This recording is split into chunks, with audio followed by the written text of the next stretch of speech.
नमस्कार दोस्तों, आशा करता हूँ आप सब अच्छे होंगे। तो ज़्यादा समय व्यर्थ ना करते हुए आइए सुनाता हूँ आज की कहानी। मेरा नाम रामफल है। मैं एक बहुत ही गरीब इंसान हूँ। मेरा लगभग अभी उम्र 42 साल हो चुका है। मैं प्रयागराज के एक छोटे से गांव में रहता हूँ। आज से करीब 20 साल पहले मैं एक कालीन फैक्ट्री में काम करता था, जो गांव से करीब 20 किलोमीटर दूर था और साइकिल से ही आता जाता था। मेरे साथ 3 लोग और जाते थे। उसमें से एक मेरा दोस्त था रहीम, जो कि भूत और बाधा और प्रेत बाधा भगाने में भी थोड़ा माहिर था। तो हम लोग फैक्ट्री जाते थे, कालीन बनाते थे और वापस चले आते थे। उसमें साइकिल से ही हम लोग जाते थे और साइकिल से ही आ जाते थे। हमको वो दूरी तय करने में लगभग 1 घंटे का समय लग जाता था। एक दिन फैक्ट्री में ज़्यादा काम होने की वजह से थोड़ा देरी हो गई और आते हुए एक दोस्त का साइकिल भी पंक्चर हो गया।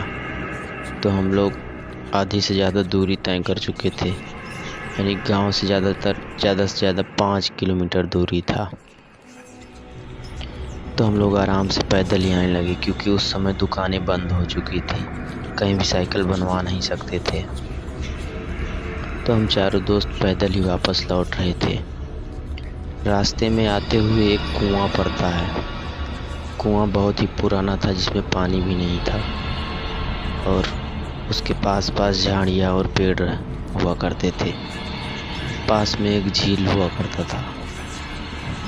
तो हम लोग वापस आ रहे थे, तो वहाँ पहले हम लोगों को बहुत सी बदबू आई, सड़न जैसी, कोई सड़ गया। और कुछ देर बाद घुंघरू की आवाज़ आने लगी। आवाज़ को सुन ही रहे थे कि जैसे आवाज़ और तेजी होती जा रही थी।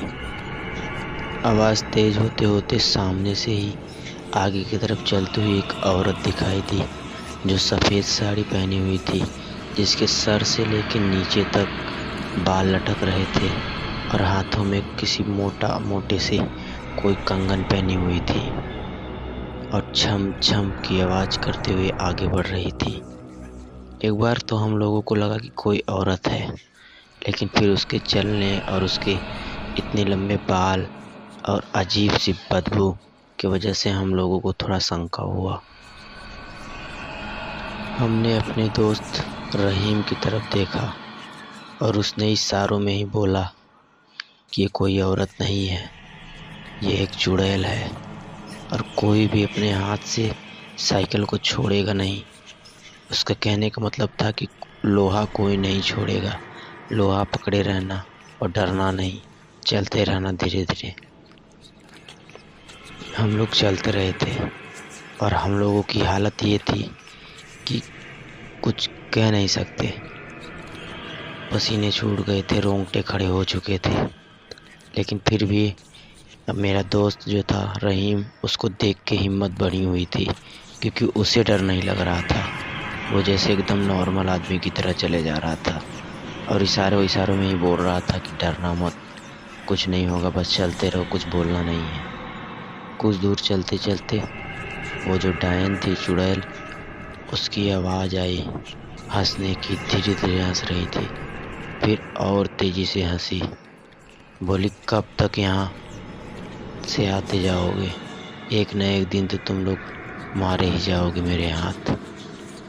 उसकी वो आवाज़ सुन के हमारी हालत ऐसा हो गया था कि अब कैसे भी घर पहुंच जाए, नहीं तो हम लोग मर जाएंगे।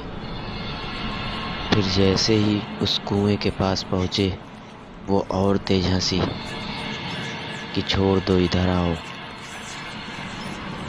लेकिन हम लोग साइकिल को छोड़े नहीं और आगे बढ़ते रहे।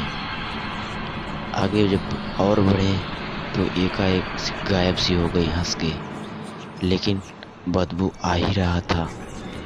फिर उसने इशारा किया रहीम ने कि बस ऐसे चलते रहो। और फिर धीरे धीरे जब और आगे बढ़े तो बदबू भी ख़त्म हो गया। फिर जैसे तैसे हम लोग घर पहुँचे और एक दूसरे को अलविदा बोल के घर चले गए। दोस्तों, उसके बाद से मैं उस फैक्ट्री कभी नहीं गया और ना ही उस रास्ते से कभी रात को वापस आया। मैं दूर रास्ता पकड़ लेता था, लेकिन उस रास्ते से कभी वापस नहीं आता था। और तब से मैं मजदूरी कर रहा हूँ गांव में ही, लेकिन मैं किसी फैक्ट्री या रात को आने का काम नहीं करता हूँ। मैं दिन में ही अपना काम करके लौट जाता हूँ घर पे। धन्यवाद।